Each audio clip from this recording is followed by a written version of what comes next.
உங்கள் தந்தி1 தொலைக்காட்சியில் கருடா தினமும் காலை 6 மணிக்கு காண தவறாதீர்கள்.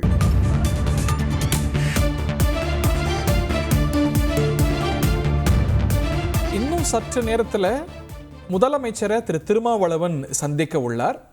சில நிமிடங்களுக்கு முன்பாக அவரிடமிருந்து வந்திருக்கக்கூடிய அறிக்கை ஆதவ் அர்ஜுனாவை 6 மாத காலத்துக்கு விடுதலை சிறுத்தைகள் கட்சியிலிருந்து இடைநீக்கம் செய்து உத்தரவிட்டிருக்கிறது. இந்த அறிக்கையில் என்ன சொல்லப்பட்டிருக்கு அப்படின்னா, கட்சியுடைய துணை பொதுச் செயலாளர் திரு ஆதவ் அர்ஜுனா அவர்கள் அண்மை காலமாக கட்சியுடைய நலன்களுக்கு பாதிப்பை ஏற்படுத்தும் வகையில் செயல்பட்டு வருகிறார் என்பது தலைமை நிர்வாகத்தின் கவனத்துக்கு தெரிய வந்தது. கட்சி தலைமையின் அறிவுறுத்தல்களையும் மீறி தொடர்ச்சியாக அவர் எதிர்மறையாக செயல்பட்டு வருவதும், அத்தகைய செயல்பாடுகள் மேலோட்டமாக நோக்கினால் கட்சியின் நலன்கள் மற்றும் அதிகார வலிமைக்கானதாக தோன்றினாலும் அவை கட்சி மற்றும் தலைமையின் மீதான நன்மதிப்பையும் நம்பகத்தன்மையையும் கேள்விக்குள்ளாகும் வகையில் பொது வழியில் கடுமையான விமர்சனங்களை உருவாக்கி உள்ளது. இத்தகைய போக்குகள் கட்சி பொறுப்பாளர்களிடையே நிலவும் கட்டுக்கோப்பை சீர்குலைக்கும் வகையில் கட்சிக்குள்ளேயே ஒரு எதிர்மறை தாக்கத்தை ஏற்படுத்தியுள்ளது. அத்துடன் கட்சியினருக்கு இது ஒரு தவறான முன்மாதிரியாக அமைந்துவிடும் என்ற சூழலும் உருவாகியுள்ளது. இத்தகைய சூழலை கருத்தில் கொண்டு கட்சியின் நலன்களை முன்னிறுத்தி கட்சி தலைவர் மற்றும் பொதுச் செயலாளர்கள் ஆகிய 3 உள்ளடங்கிய தலைமை நிர்வாக குழுவில் திரு ஆதவ் அர்ஜுனா அவர்கள் மீது ஒழுங்கு நடவடிக்கை மேற்கொள்வதென தீர்மானிக்கப்பட்டது.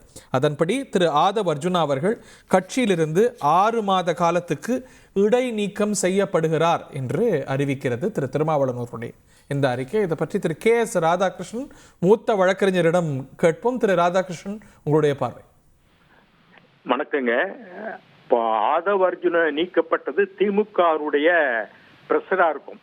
அதோடைய திமுகவினுடைய நீக்கிய தீரணுங்கிற ஒரு இது இருக்கலாம். ரெண்டாவது, இன்னைக்கு முதலமைச்சர் அவர் சந்திக்க போறாரு. சந்திக்கிறதுக்கு முன்னாடி நீங்க சொன்னபடி நான் இடைக்காலமா நீக்கியிருக்கோம் 6 மாசம்னு சொல்லலாம். இதுல ஒண்ணு புரிஞ்சுக்கணும். கடந்த 27 விக்கிரவாண்டியில் விஜய் பேசின மாநாட்டு பேச்சை சரி என்று காலையில் திருமாவளவன் ஒரு ட்வீட் போட்டார். ஆனால் மாலையில் திமுகவினுடைய பிரஷர் அதோடைய அவருக்கு நல்ல விதமாக நடந்து கொள்ள வேண்டும் என்று ஒரு 1.5 பக்கத்துக்கு எதிர்வினை ஆற்றினார்.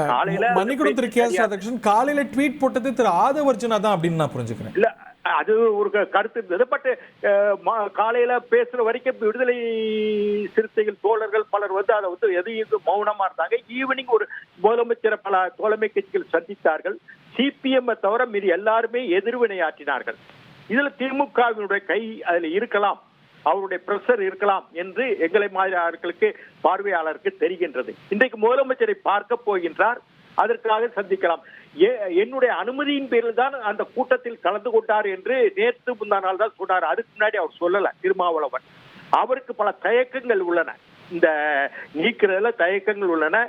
திமுகவினுடைய பிரஷர்னால நீக்கப்பட்டுள்ளார் இடைக்காலமாக. இதுதான் திருமாவளவன் கூட நிகழ்ச்சியில கலந்துக்கோங்கன்னு சொன்னேன். காரணம், நீங்க அதனது கோ பப்ளிஷர், ஆனா அரசியல் பேசாதீங்கன்னு சொன்னேன் அப்படிங்கிறார்.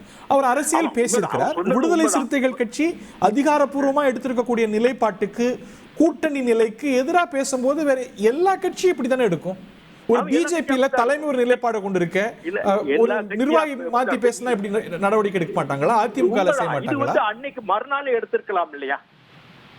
அது ஒரு டியூ ப்ராசஸ் கடைபிடிச்சோம் அப்படிங்கிறாரு. நான் என்ன சொல்றேன், நான் கொஞ்சம் கடந்த காலத்துல கொஞ்சம் திருமாவளவன் என்ன சொன்னாரு, ஆதவ் அர்ஜுனா சொல்ற கருத்து அவர் தனிப்பட்ட கருத்து இல்லைனாலும் ஒரு சில விஷயங்களை கவனிக்கப்பட வேண்டியது அவருடைய சொந்த உரிமை பேசுகிறார் என்றார். ஒரு தயக்கம் திருமாவளவனுக்கு நீண்ட காலமாக இருந்தது. கடந்த ஒரு 2-3 வாரமாக புத்தக வெளியீட்டு விழாவுக்கு முன்னாடியே ஆதவ் அர்ஜுனாவுடைய பேட்டிகள் பத்திரிகைகள் பேட்டிகள் கூட அவர் சொல்லும் போது ஒரு கடுமையான எதிர்வினை திருமாவளவன் ஆற்றவில்லை. ஆதவ் அர்ஜுனா மேல ஒரு தயக்கத்தோடு அவருக்கு சொல்றதுக்கு உரிமை இருக்குது சொல்லிட்டு தான் வந்தாரு. பிறகு இந்த புத்தக வெளியீட்டு விழா மறுநாளே நீக்கிருக்கலாம். அது பெரிய செவாக்க உண்டு பண்ணது. உங்களுக்கு எல்லாருக்கும் தெரியும். அது ஒரு தாக்கத்தை ஒரு நெருப்பு மாதிரி பேசப்பட்டது. மறுநாளையும் ஒரு நீக்கிருக்கலாம். இவ்வளவு நாள் தாமதமே. இன்னைக்கு தேதி 9 6ஆம் தேதி நிகழ்ச்சி 7, 8 2 நாளும் இதுக்கு என்ன தயக்கம் இருக்கிறது? அவர் மேல ஒரு சாஃப்ட் கார்னர் நடவடிக்கை எடுக்க தயக்கமும் இருக்கு. அழுத்தத்தினால நடவடிக்கை எடுத்தார். நீங்க இல்ல திமுக நான் மல்லிகார்ஜுன பற்றி தான் ஒரு ட்வீட் போட்டு, சாதாரண ட்வீட், உடனே ஒரே மணி நேரத்துக்கு நீக்கலையா? இல்லையா? அரசியல் கட்சிகள் உடனே தேவைப்பட்டா வச்சுக்கிடுவாங்க, தேவைப்படல. இதே ஏதாச்சும் கண்ணப்பன் என்ன சொன்னாரு, காங்கிரஸ்ல இருக்கவங்க எல்லாம் சீட்டுக்கு தான் வர்றாங்கன்னு கடுமையா பேசுறாரு. நான் ஒரு ட்வீட் தான் போட்டு நீக்கலையா? இது அரசியல் கட்சியில அவங்களோட விருப்பத்து பிரகாரம் நடந்துருவாங்க. திருமாவளவன் விளக்கம் சொல்லியிருக்காருல, திமுக அதிமுக மாதிரி நாங்க செயல்படல, எங்களுக்கு இதுல வேளச்சேரி தீர்மானம்னு இருக்கு. தலித் அல்லாத நிர்வாகிகள் வந்து அவங்க மேல பிரச்சனை வரும்போது நாங்க ரொம்ப கடுமையான ப்ராசஸ் வச்சிருக்கோம், அந்த ப்ராசஸ் முடிஞ்சு இப்ப நடவடிக்கை எடுத்திருக்காங்களோ என்னவோ. ரைட்டுங்க, நல்லதுதாங்க. அது வந்து இதே மாதிரி மற்ற கட்சிகள் வந்து எல்லா கட்சிகளும் விவாதம் நடத்தா, கம்யூனிஸ்ட் கட்சியோட விவாதம் நடத்தி, கேரளாவில் ஒரு கம்யூனிஸ்ட் மூத்த தலைவரோட ஜோசப்போ ஏதோ உடனே நீக்கலையா? அவங்க பொலிட் பீரோ மாநில குழு இல்லாம உடனே நீக்கலையா? ஒரு எம்எல்ஏவை வடபுலத்துல அவர் பேரு மறந்து போச்சு, ஜோசப்போ சம்திங், ஒரு 2-3 ஆண்டுகளுக்கு முன்னாடி நீக்கலையா? நீக்கணும், உடனே நீக்கிருக்கலாம். இவ்வளவு தாமதமா நீக்க வேண்டிய காரண காரியங்கள் என்ன? நெருக்கடி. அடுத்து தமிழக வெற்றி கழகத்துல தான் பயணிப்பார்ல, அதான் உங்க அனுமானமா? நிச்சயமாக தமிழக வெற்றி கழகத்தை ஒரு வேற அவர் வந்து அந்த சிந்தனை வந்து விஜயோட மேடை ஏறிட்டாரு. விஜய்க்கு தான் அவர் பணியாற்ற முடியும். வேற கட்சி அவர் அந்த மாநாட்டுல அந்த புத்தக வெளியிட்டால ஆதவ் பேசுனது பார்த்தா அவர் வேற இடத்துக்கு போக முடியாது. காங்கிரஸ்கோ அவர் முடிவு பண்ணிட்டாரு, தமிழக வெற்றி கழகத்துக்கு போறதுன்னு முடிவு பண்ணிட்டாரு. அதுக்கேற்ற மாதிரி அவர் நடவடிக்கை இருந்தது.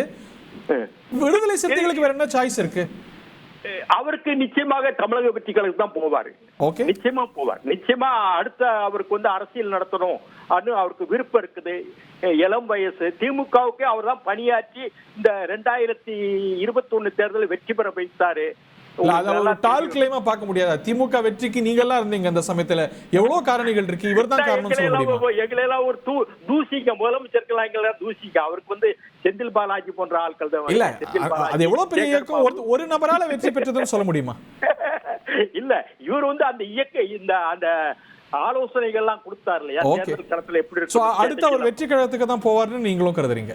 என்னுடைய கருத்து அவர் வெற்றி கழகத்துக்கு தான் போவாரு. அவருக்கு தான் அதான் அவருக்கு ஈஸியா அதோட செயல் பண்ண முடியும், எளிதாக செயல் பண்ண முடியும். உங்கள் தந்தி ஒன் தொலைக்காட்சியில் கருடா தினமும் காலை 6 மணிக்கு காண தவறாதீர்கள்.